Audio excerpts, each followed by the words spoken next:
kino tekyali campaign lwafuuka lutalo. Tuli wano, tuliwo mateeka. Akulira akakiiko k'ebyokulonda gwe bayita byabakama amanyi tulina okubeera wano. Amateeka gamanyi.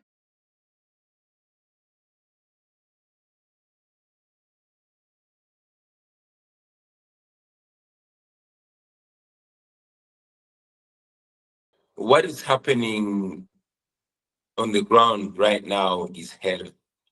The regime has once again unleashed brute force.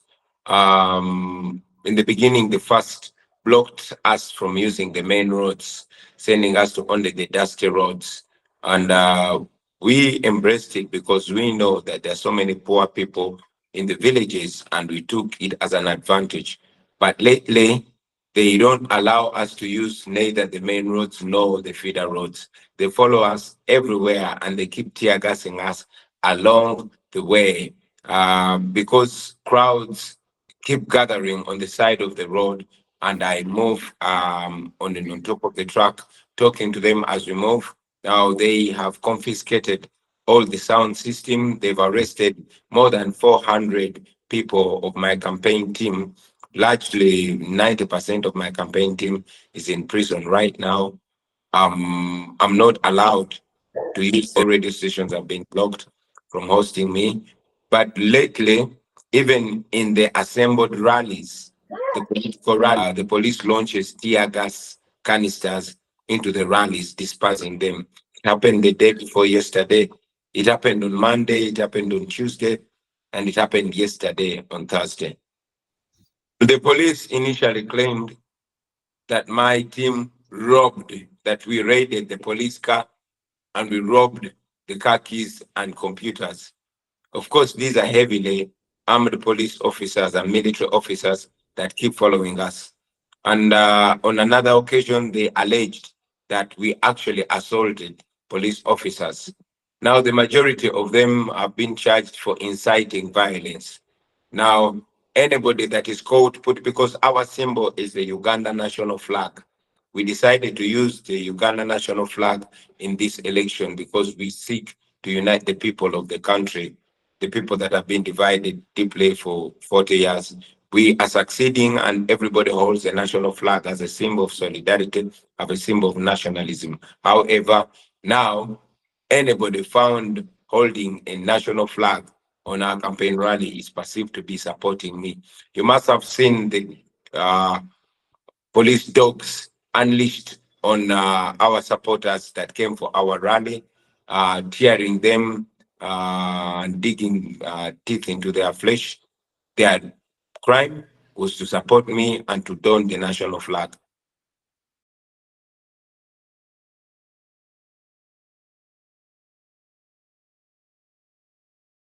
But as of Wednesday night, they were 415. Yes, 415. But now, I've not yet heard from our human rights desk to learn how many were arrested yesterday, because yesterday, once again, the police descended on our rally, dispersing it, tear gassing people, harming people. There's one man who was shot with live bullets in the legs and was rushed to hospital. And numbers were arrested, in fact, dozens. So we are yet to establish the current number now.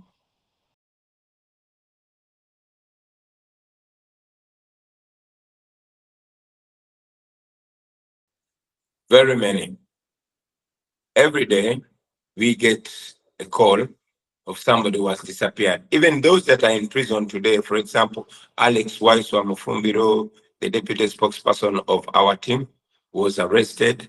He was first abducted, missed for a day, and then later we learned that he had been dropped at a police station after immense demands.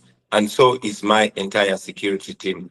But those, at least we know they're in prison. There are those that are missing that we've never known where they went. For example, we have 18 families of our missing comrades. But those are the ones that have the confidence to come and report. Otherwise, the majority are intimidated and they're silenced.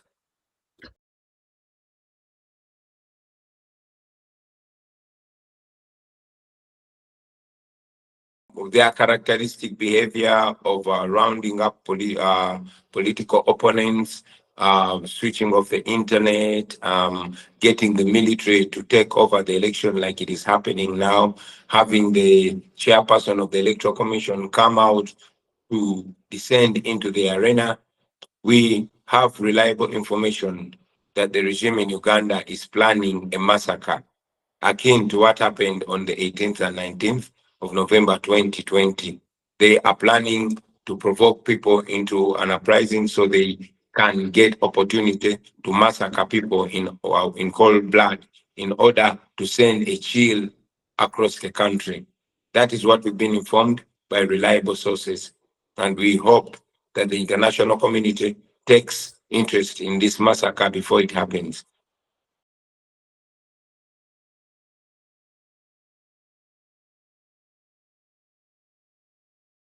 First of all, it has been 40 years of General Museveni. General Museveni has been ruling our country for 40 years. Almost 90% of our population have never seen another president in their lifetime. So the massive yearning for change. This support was equally there in 2021, only that they were suppressed under the pretext of COVID and suppressing crowds. They were not allowed to express themselves. Now, because we started our campaign trail in the remote areas in Uganda, we were not attacked immediately because probably the regime thought we did not have support in the countryside. However, this did not only shock the regime but us as well, because hundreds of thousands of people, especially young people, turned up to support across the country equally, not in any particular part of the country, but across the entire country. This I would target to massive desire for change. I would target to tiredness against the regime and rejection of General Museveni's corruption, misrule, and massive rampant unemployment.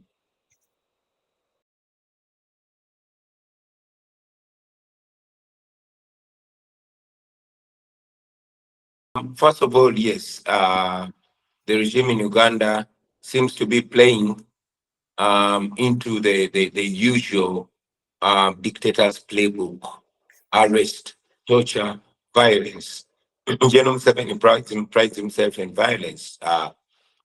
He claims to be the master of violence, and he has demonstrated it. However, also, the situation in Uganda seems to be rejecting violence and seems to be rising up against the violence, the state inspired violence. About us, we know that there are various things in the playbook of the oppressed people, including violence. However, on our table, we have removed violence because we don't believe in it. We believe that it only, creates more violence. Therefore, we are relying on people power and our friends across the globe. We believe that if the international community, if the defenders of democracy across the world rose to the occasion, raised their voices, maybe the people of Uganda would have their shot at democracy.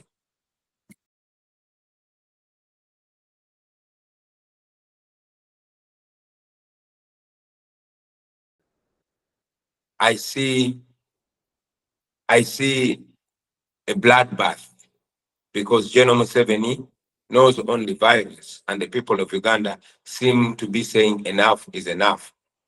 And if General Museveni is not called out and stopped from massacring people, this is somebody that is not shy to slaughter people and mow them down like grass, and he has demonstrated it in the past. So I think the world needs to uh, pay attention to Uganda. And it's not only about Uganda.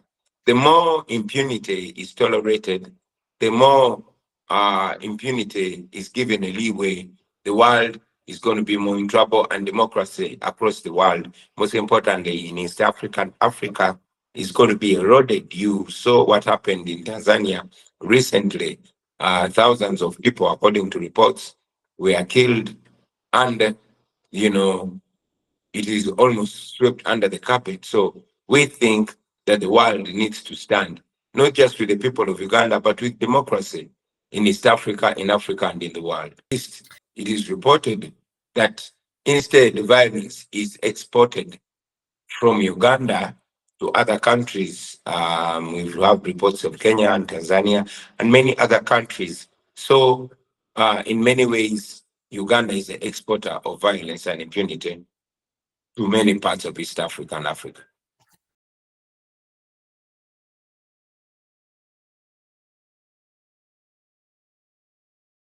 The international community stop being partners in crime.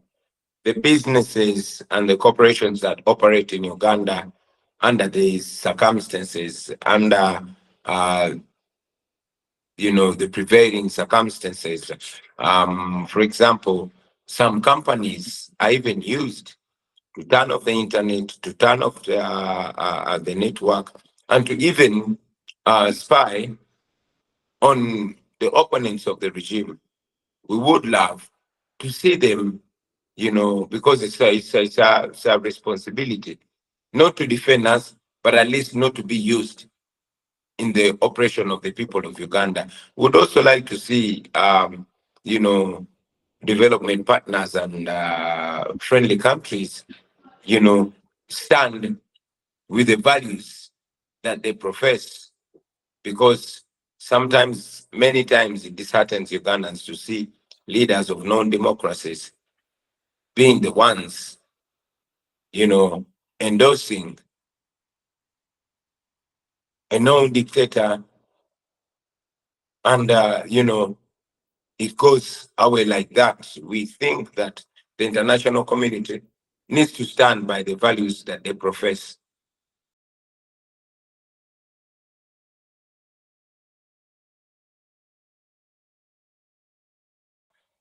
Everything is tilted against us. We are the main opposition political party, but a while ago, even the funding that we are getting from Parliament, a funding that is statutory, was scrapped off by the regime to ensure that we go into this election bankrupt. And indeed, we have gone into this election without posters and without campaign material. We only poster put it on the internet, and our supporters across the country have gone ahead to print the posters, and we found them pinned everywhere we go. We did not do that. However, I must say that even the chairperson of the Electoral Commission has descended into the arena to the extent that he came out criticizing us for saying we are carrying out a protest vote. 2 days ago, he came out and said against the law that nobody is allowed to observe the election. After voting, they should go home and wait for the announcement on radio. Now, that's against the law because our Presidential Elections Act provides that citizens who finish voting or others that have not voted should be at least 20 meters away from the polling table in order to observe the election. That is what we've been calling upon people to do. But the military has come out and warned people not to observe the election, not to be anywhere near the polling stations. Whoever votes should go. They are warning against cameras on polling day. Generally, they are as if laying ground to rig.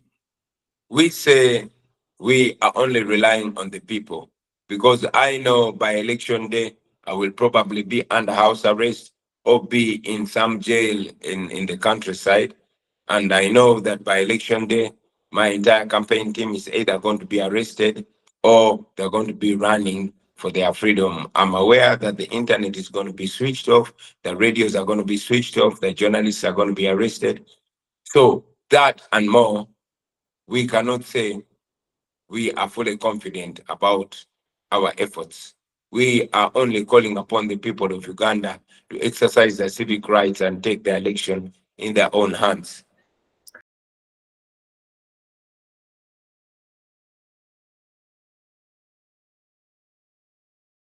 Most of the media has been silenced. The state media, of course, is reduced to propaganda tools. The main newspaper, the New Vision, is a propaganda tool, and so are other newspapers. Thankfully, we have social media. Now, we are not allowed to be hosted on radio stations. Every radio station that hosts me is either cut off or threatened to revoke their license. So it has been a challenge on various fronts, but we are thankful that there's social media, and we largely run our campaign on social media, TikTok, Facebook, and X.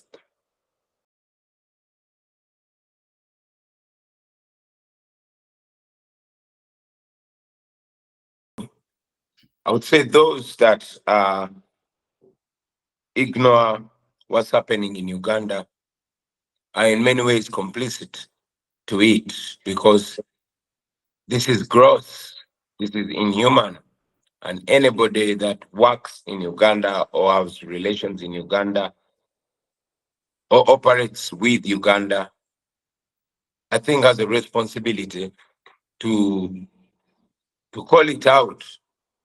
I know that there's a lot of pressure even on the investors, but they have morality, and most importantly, they need to understand that this is also in their best interest to stand with Ugandans. Otherwise, the Ugandans, in my view, are determined to free themselves, and they know that it is not only their oppressor and the sounds of their oppressor and the guns of the oppressor, but also the silence of the moral voices that would have spoken up. It's a betrayal of their conscience and of their moral duty.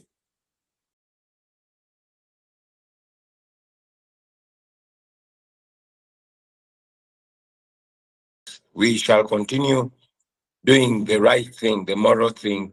We shall continue being nonviolent, but we shall be assertive. We shall continue encouraging the people of Uganda to rise to the occasion and demand for what's rightfully theirs. Good enough history teaches us that those